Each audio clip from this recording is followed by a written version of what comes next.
Hi everybody, yeah, I'm back again.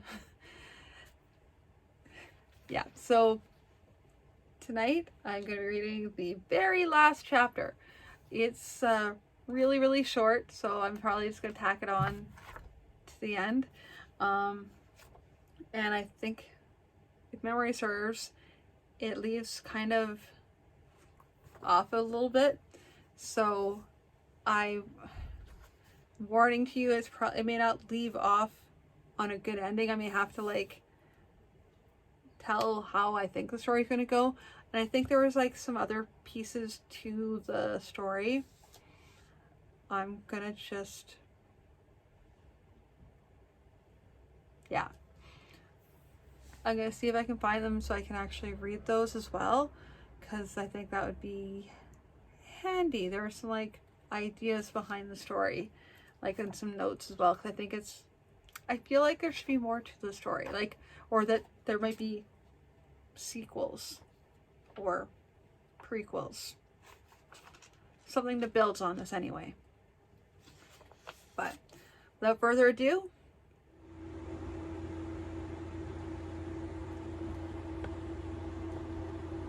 hi, editing Beth here. So, funny story. I found a few things. Some of them are just notes, some not. So that's kind of But then I found this. This is an alternate chapter.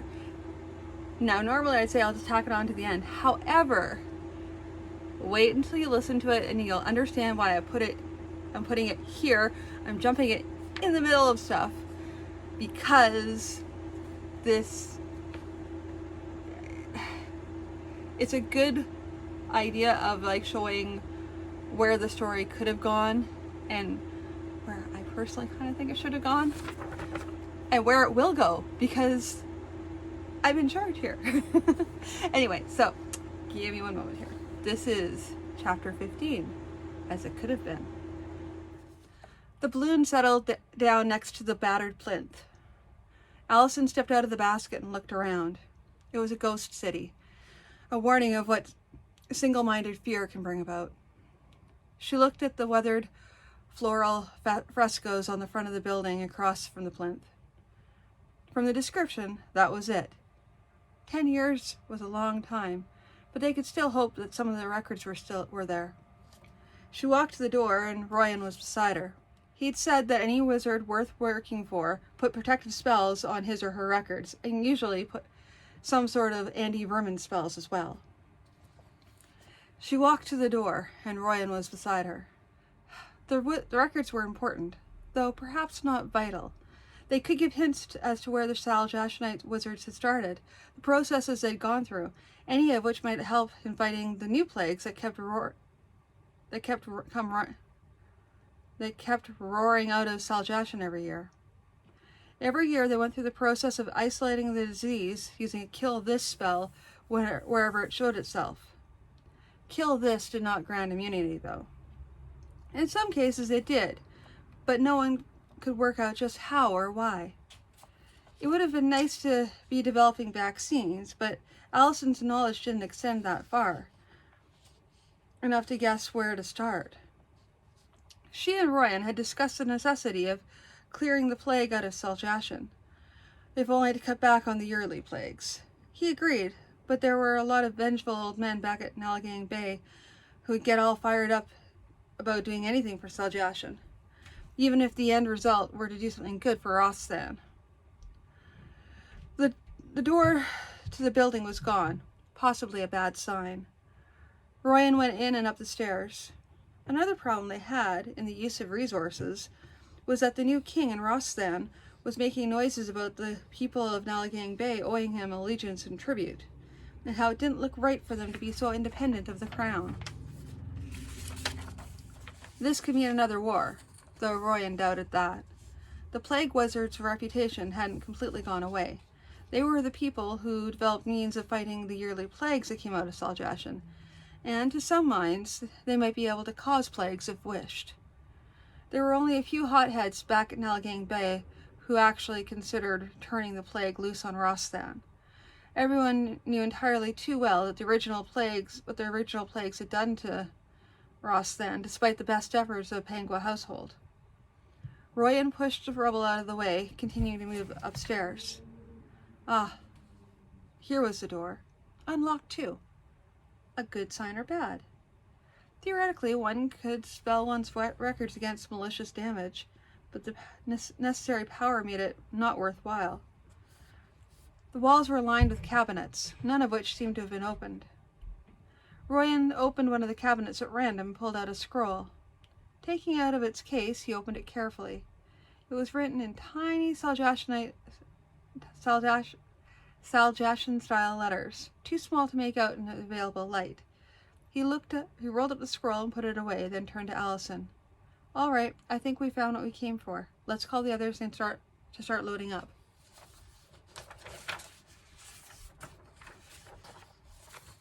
So, really short, but as you can see, this is way more interesting, in my opinion, than the other chapter you're going to listen to. Not that it's bad. When you hear the rest of the story, you'll get what I'm saying. Anyway, so now I'm going to jump you back in to the rest of the story, to the beginning of the chapter. Yes.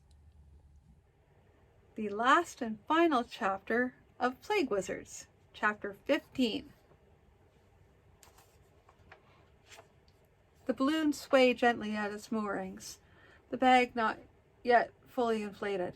Everything was loaded, save for the crew and passengers. The wind would be in their favor, save for at least for today, blowing them towards Saljashan. Allison's mouth went grim at the mere thought of that name. Saljashan was not really a country anymore. Any government was handled by one of a dozen or more little principalities that had sprouted on that territory. She looked up at Royan and saw his face as grim as her own. One of the things about being Grandmaster was that you had to stay and run the whole show from home. You couldn't go off on dangerous missions, no matter how sure you were that nobody else could do it right. Nobody could promise the Saljashan colony even a modicum of safety. But they had extrapolated as best they could from the material that Melunktul had brought, making guesses of what the next plague would be. The method would be about a 30% success rate, something they had found over the years. Though it wasn't much, it was best they had. They'd be working on their traditional method of treating the symptoms every time anyone fell ill, all the time trying to isolate what bacteria might be the actual cause. They were still doing that here in Nalagang Bay, trying to send out teams whenever another plague broke loose, to isolate the bacteria and kill it, all across the land. Sometimes they managed to do so before it got too far. Other times they didn't. Over the last 5 years, Roslan had ceased to be a primary source for new versions of the plague. But that was not the case for Saljashan. She looked up at Royan. You can't have it all. You're the big guy. The fellow everyone looks to have their problems dealt with. Their quarrels settled. That means you can't go running off to set up a station in Saljashan to try to give us a warning of what the next year's version of the plague was going to be. He smiled briefly. Don't stand there and try to tell me you wouldn't prefer to be going along, that you just don't really trust Solitang to know what a bacteria looks like. She scowled. Okay, you got me. Yes, I'd sort of like to go along, even if I know I can't. And here comes two of the main reasons why not. Berlatang was a husky 5-year-old, whose idea of waiting for his little sister was to run ahead yelling, "Hurry up, Graddy Ying!" Graddy Ying toddled along at the best speed she could make, only stopping and breaking into frustrated tears if Bertlatang got too far ahead. At that point, he would stop, turn around, hold out a hand, waiting impatiently until she got close enough, then taking off again. Allison slipped a hand around Royan's waist and felt his own arm coming around her.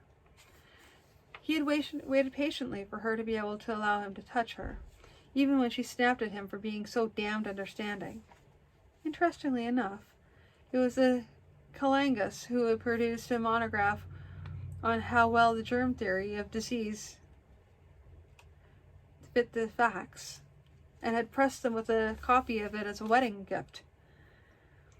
She knew, and Royan had to know as well, that Calangus had done it to ingratiate himself with Royan, but no matter the motivation, had been very skillfully written, with all the arguments and evidence set forth and nailed down.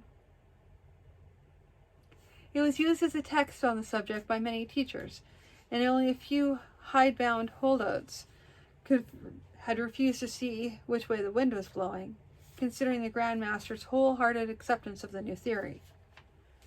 Calangus was looking pleased with himself. And so he was, standing by the basket of the balloon, looking important. Yes, master in charge of bacteriological studies for Saljashanite colony, he'd like to be in my place, but he knows that'll never happen. Maybe he hopes to politic his way to the head of Saljashan colony, but he knows very well that any changes in the colonial government have to be ratified from here. Besides, now that he's thrown himself fully into the germ theory camp, he'll be looking at all the evidence from that point of view. You must admit, he's made himself quite an authority on this subject. I hope you're right about him. So do I. After the colony was well established, the balloon would come back with a load of valuable artifacts from Lanchmakor.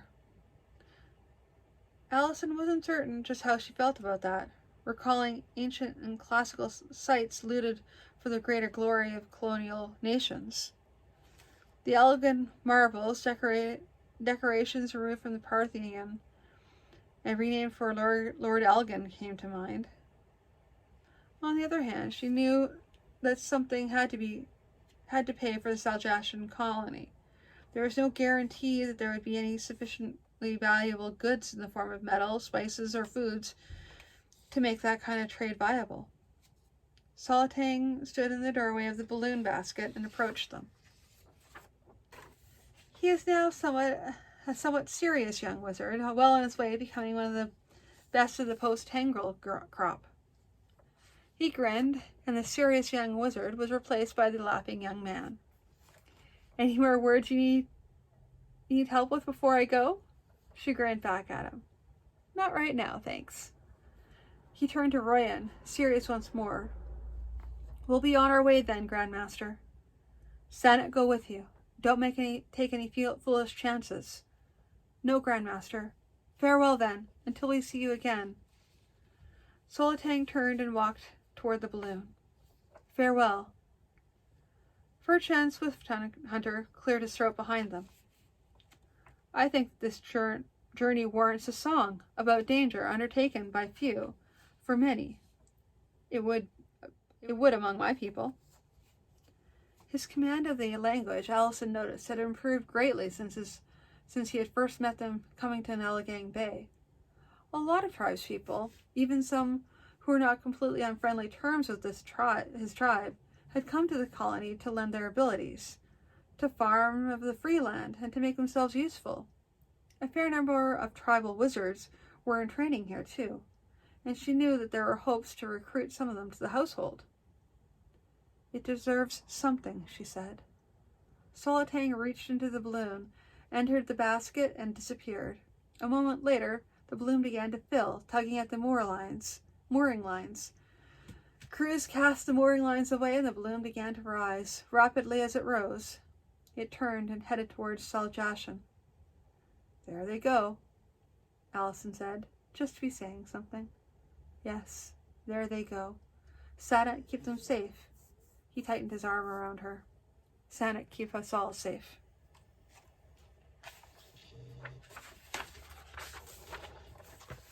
See, that's what I'm saying. This last chapter, it jumped ahead 5 years because why not? I didn't write it, and I really can't talk to the person who wrote it. But that's kind of what I'm talking about when I'm saying there's things that have to be expanded on. This is something that's going to have more bulking. I feel like there's a big jump between 14 and 15. And there's more in between stuff I'd want to see. Maybe that's just me wanting to decompress everything. But I just don't like, I really don't like the jump. I don't like it a lot. I really hate it. That's my own personal opinion. You may have different opinions. Feel free to share them with me. Anyway, until next time, I'm going to be taking a break for a little while I try and actually catch up on videos again. I feel like I'm trying to do this all the time, but